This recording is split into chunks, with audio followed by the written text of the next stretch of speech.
আমি কচুর পাতা দিয়ে চিংড়ি মাছ মাখা করবো, তার জন্য চিংড়ি মাছ আমি নিয়ে নিয়েছি আর কচুর পাতা নিয়ে আমি কেটে ছোট ছোট করে নিয়েছি। চিংড়ি মাছগুলো ছাড়িনি।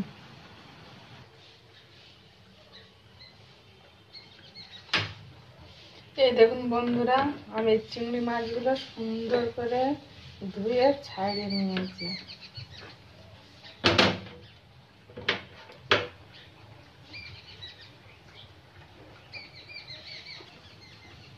এই যে কচুর পাতা আমি ছোট ছোট করে কেটে রেখেছিলাম, এই বসিয়ে দিলাম।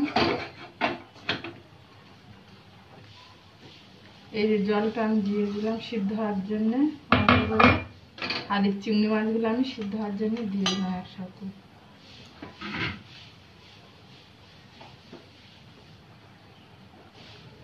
বন্ধুরা, তার সাথে আমি একটা কাঁচা লঙ্কা দিয়ে দিলাম। বন্ধুরা, আমার এটা সিদ্ধ হয়ে গেছে। এবার আমি নামিয়ে জল ঝারিয়ে নেব। বন্ধুরা, এই যে জল ঝারিয়ে ঠান্ডা করে আমি প্লেটে ঢেলে নিয়েছি। আর একটা কড়া বসাবো,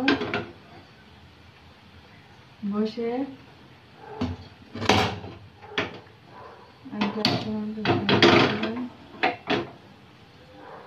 যে তেল একটু ঢেলে দেবো।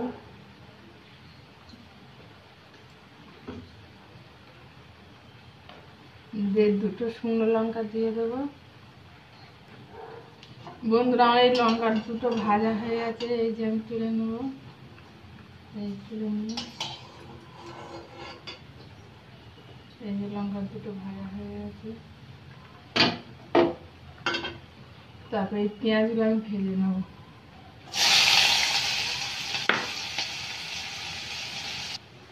বন্ধুরা, আমার পেঁয়াজগুলো ভাজা হয়ে গেছে, আমি হালকা করে ভেজে নিয়েছি। আমি গ্যাসটা অফ করে দিলাম। আমি হালকা করে ভেজে নিয়েছি।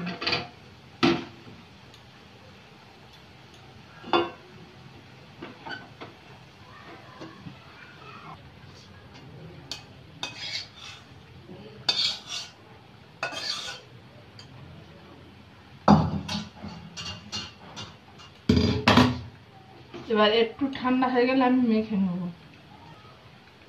এই যে বন্ধুরা, আমি পরিমাণ মতন লবণ দিয়ে দিলাম।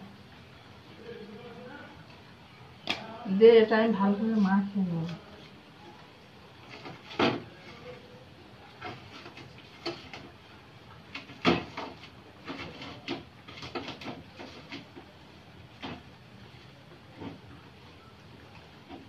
এই যে চিংড়ি মাছ আর এই যে কচুর পাতা ভালো করে আমি এটা মাখিয়ে নেব।